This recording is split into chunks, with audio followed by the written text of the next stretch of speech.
Hello and welcome to all our viewers in Nigeria and around the world to Midday News on Global Television, coming to you live from the nation's capital, Abuja. I am Sadia Yakubu. A quick reminder that Global Television is on DSTV, channel 365 and StarTimes, channels 276. And now the news in details. Ahead of today's nationwide protest by the Nigerian Labour Congress, the police have mobilized special forces and tactical teams to ensure a violence-free demonstration. State police commands in separate interviews with newsmen confirmed their readiness to tackle offenders and political hirelings who may want to disrupt the rallies. The NLC had stated that it would not retract its planned nationwide protests, which were called in response to the escalating insecurity in the country and other labor issues. No fewer than 250 elderly persons in Benue State have benefited from the Renewed Hope Initiative Elderly Support Scheme, receiving 200,000 naira each alongside medical support during the Yuletide season. The gesture underscores the commitment of Nigeria's First Lady and National Chairman of the initiative, Senator Oluremi Tinubu, to the welfare of elderly citizens, women, children, and other vulnerable groups. Global Television's and news correspondent Felicity Indiri reports. Joy and relief were evident as elderly citizens and widows in Benue State received financial and medical assistance under the Renewed Hope Initiative Elderly Support Scheme, easing challenges of old age and vulnerability.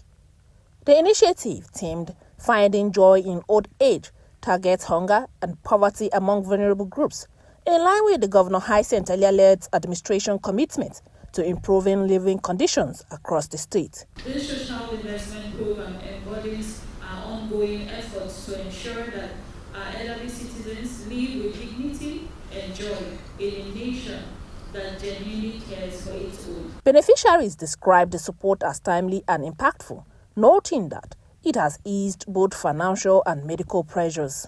This money is going to enhance the living of my family.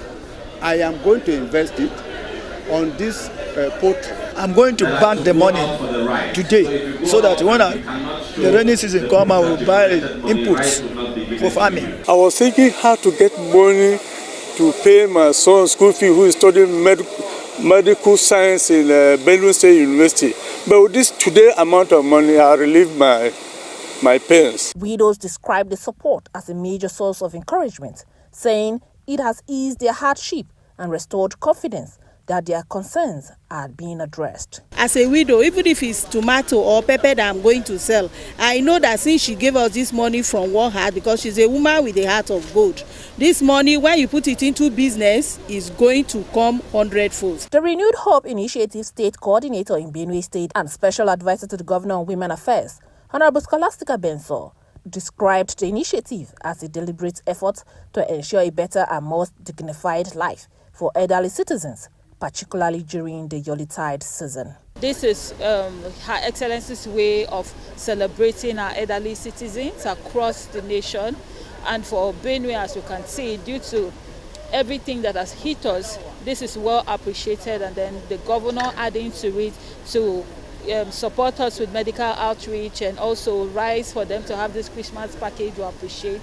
So all this is just for the season and to make them feel loved and special. The elderly beneficiaries also praised the First Lady of Nigeria, Senator Oluremi Tinubu, for her compassion and outreach, highlighting how her initiatives have renewed hope and encouraged healthier living across the state. In Makurdi, Felicity Indiri, reporting for Global Television News. Joy and relief.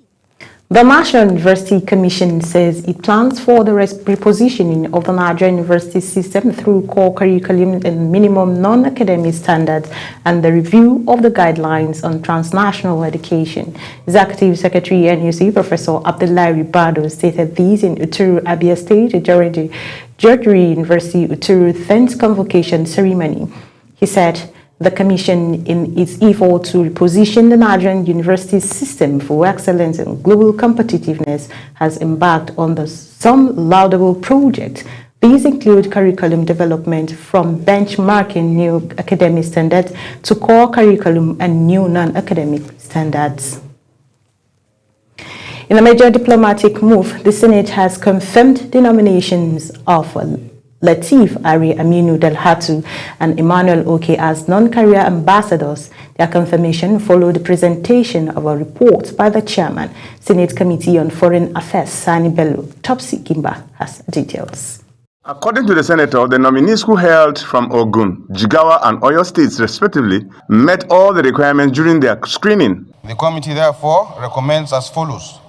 1. That the Senate do confirm the nomination of Lateef Kayode Kolawole Are as appointment as a non-career ambassador of the Federal Republic of Nigeria. 2.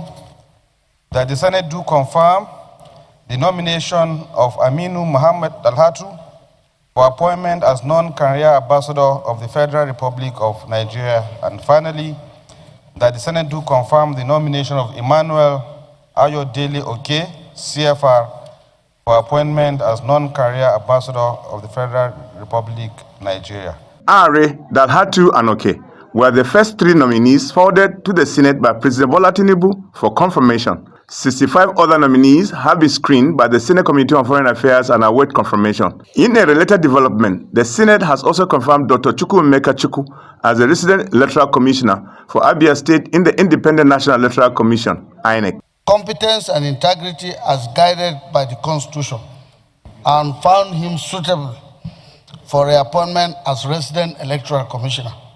The nomination of Dr. Chukwuemeka J. Chukwu, representing Abia State, is hereby confirmed as resident electoral commissioner, INEC, in the Independent National Electoral Commission.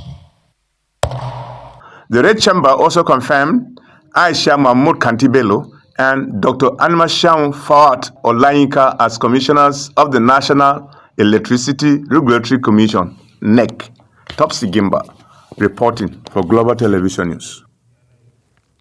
Nigerian House of Representatives has sounded the alarm over the deteriorating condition of the Abuja-Lokoja Highway, describing the road as a major safety risk and an economic bottleneck, as lawmakers also deferred consideration of a new electoral bill to allow for wider consultations. National Assembly correspondent Anyiti Patrick reports. During plenary, the House adopted a motion drawing attention to the poor state of the Abuja-Lokoja corridor, a key road linking the Federal Capital Territory to several parts of the country. Lawmakers warned that the condition of the highway has led to frequent accidents, delays in the movement of goods, and increased hardship for commuters and businesses that depend on the roads. They called on relevant government agencies to urgently rehabilitate the road to enhance safety and stimulate economic activities along the corridor. Further concern that the slow pace of ongoing rehabilitation work by the Federal Ministry of Works has compounded the suffering of motorists, with some sections virtually impassable during the rainy season. Meanwhile, consideration of a bill seeking to repeal the Electoral Act 2022 and enact a new electoral bill was stepped down. The House Committee on Electoral Matters asked for more time to conduct broader consultations with stakeholders. Presiding over the session, Deputy Speaker Benjamin Kalu explained that the decision was taken due to time constraints, announcing that the next plenary sitting would be dedicated exclusively to deliberations on the Electoral Act. He added that petitions and motions of urgent public importance would be suspended while consideration of constitutional amendment bills may commence if time permits. So I want to move that we'll take the bill tomorrow. I'll step it down and take it tomorrow as Thank you. For the convenience of the House. We're going to suspend petitions, urgent public importance, motions and notice, and go straight to the Electoral Act. When we finish Electoral Act and we have time, we might commence the Constitution and round up on Thursday. Okay? Carried? Carried? The House of Representatives is expected to reconvene later in the week, with lawmakers turning their attention to critical electoral and constitutional reforms aimed at strengthening Nigeria's democratic process. From the National Assembly, Anyiti Patrick reporting for Global TV News. In a renewed push to tackle banditry and displacement in Nigeria's northwest, the European Union has launched a targeted peace-building intervention aimed at addressing the root causes of violent conflict and restoring stability in affected communities. Kabir Hassan has said it. Zamfara and Katsina State remains among the hardest hit by banditry and prolonged insecurity in the northwest. Years of violent attacks on rural communities has forced thousands to flee from their homes, disrupted farming activities, and destroyed livelihood, worsening poverty and humanitarian conditions across the region. Available data as of 2025 shows that more than 650,000 people have been displaced across the northwest, with Zamfara State accounting for about 200,000 internally displaced persons, many still unable to return home. In response, stakeholders converged in Gusau, the Zamfara state capital, for a launch of conflict prevention, crisis response and resilience program. The Chief Mission International Organization for Migration, Demand Sharon, says the program targets Zamfara and Katsina states, focusing on peace building, social cohesion, and support for vulnerable population affected by conflict. Too many families have been displaced. Too many farms have been abandoned, and too many lives have been disrupted because of insecurity. Yet, despite these challenges, the people of Zamfara have shown great resilience. The European Union ambassador to Nigeria, Guti Amigod, reaffirmed the EU's long-standing commitment to Nigeria's peace, stability, and sustainable development through community-driven solutions. And today I'm here to reaffirm the EU's unwavering commitment to supporting Nigeria in our common fight against violence. Zamfara State Governor Dauda Lawal described the initiative as timely, noting that it aligns with his administration development agenda centered on inclusion, sustainability, and people-focused governance. The project being launched today reflects this understanding. By focusing on early intervention, community-level engagement, institutional coordination, and social recovery, the initiative aligns with our development philosophy. Stakeholders say the success of the program will mark a turning point for communities battered by years of violence, paving the way for the safe return of displaced persons, the rebuilding of livelihood, and a more peaceful future for Zamfara, Katsina, and Nigerian Northwest at large. Kabir Hassan, reporting for Global TV News. You're watching the live broadcast of Midday News. When Midday News returns, Egypt beats Nigeria 2-1 in pre-AFCON friendly. Details coming shortly, plus business and foreign stories on the other side of this break. Please stay with us.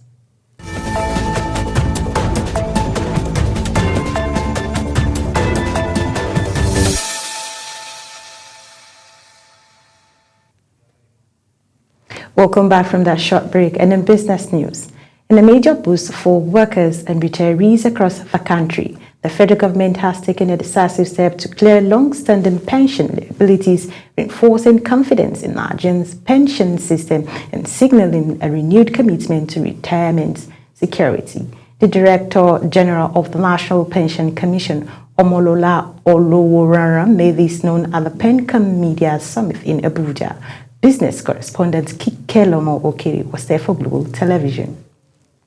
The Director General of the National Pension Commission, Omolola Oloworara, lauded President Bola Ahmed Tinubu for approving over 750 billion naira to settle outstanding pension obligations. She described the approval as a strong demonstration of government resolve to honor its commitment to workers and retirees, noting that the intervention will bring relief to thousands who have waited years for their entitlement.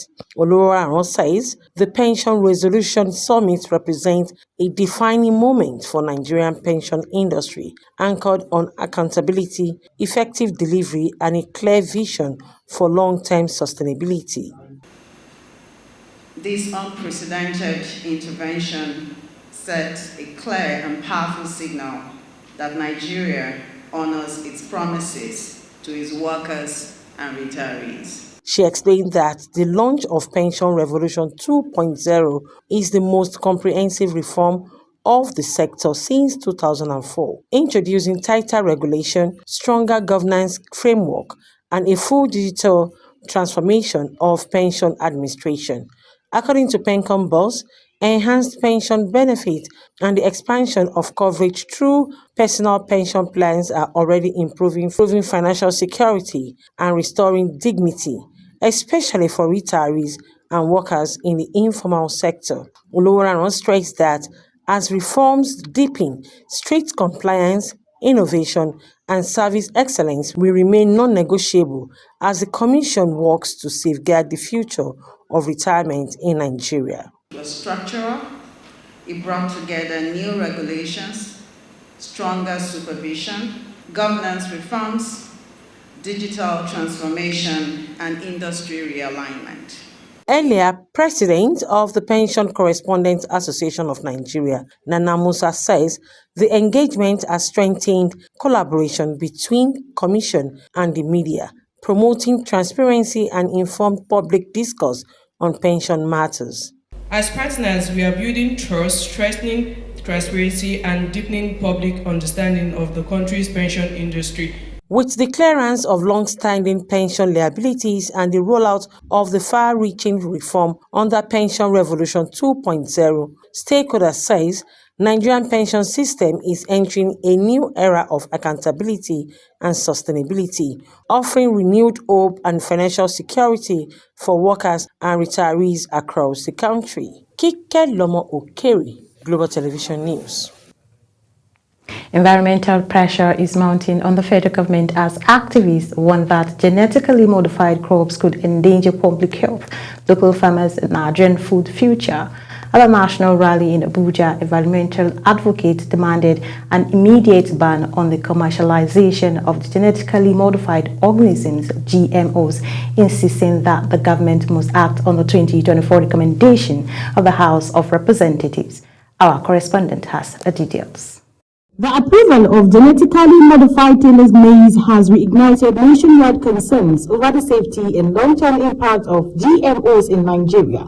At the National Rally for Food Sovereignty and Environmental Justice, environmental advocate Joyce Brown cautioned that GMO cultivation could contaminate indigenous seeds, degrade soil fertility, and trap farmers in a cycle of buying patented seeds every planting season. There are several reasons we are saying no to GMOs. At the forefront is the impact on our environment. GMOs pose a very serious threat to local varieties, Nigeria's genetic resources, because the genes can transfer from the modified crops to... We are saying, halt this. Nigeria is blessed with abundance of food, of rich cultures. For the Corporate Accountability and Public Participation Africa, CAPA, Martins Ogunlade questioned the transparency of Nigerians biosafety process, saying there is no public discussion over convenience, prioritizing fairness, public health, and food sovereignty. Sadia Yakubu. On the foreign scene, President of Sudan's Transitional Sovereignty Council, Abdel Fattah al-Burhan, has arrived in Riyadh for talks with Saudi officials.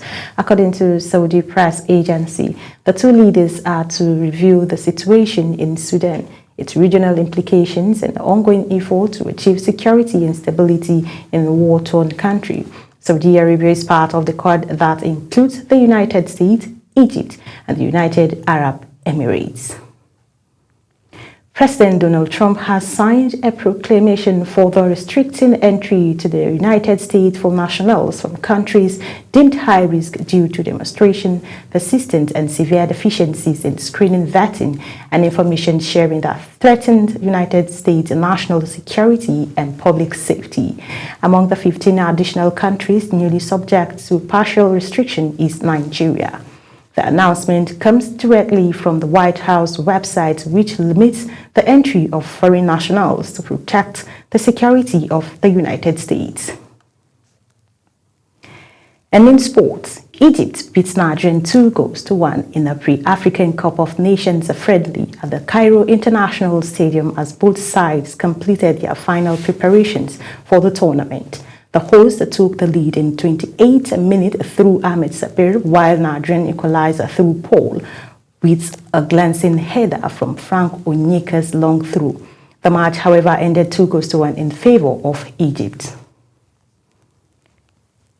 Chelsea women goalkeeper Hannah Hampton has beaten Chiamaka Nnadozie to the Best FIFA Women's Goalkeeper Award, marking the second time the England keeper has claimed an hour ahead of Margins goalkeeper this year. Hampton was announced as the winner during a ceremony held at the Fairmount Katara Hall in Doha, Qatar. Meanwhile, France Ousmane Dembele has clinched the FIFA Best Player Award. That's it on Midday News. Quick reminder that Global Television is on DSTV channel 365 and StarTimes channel 276. Kindly follow us across all social media platforms now showing on your screen using at Global TV NG. I am Sadia Yakubu saying thank you for watching.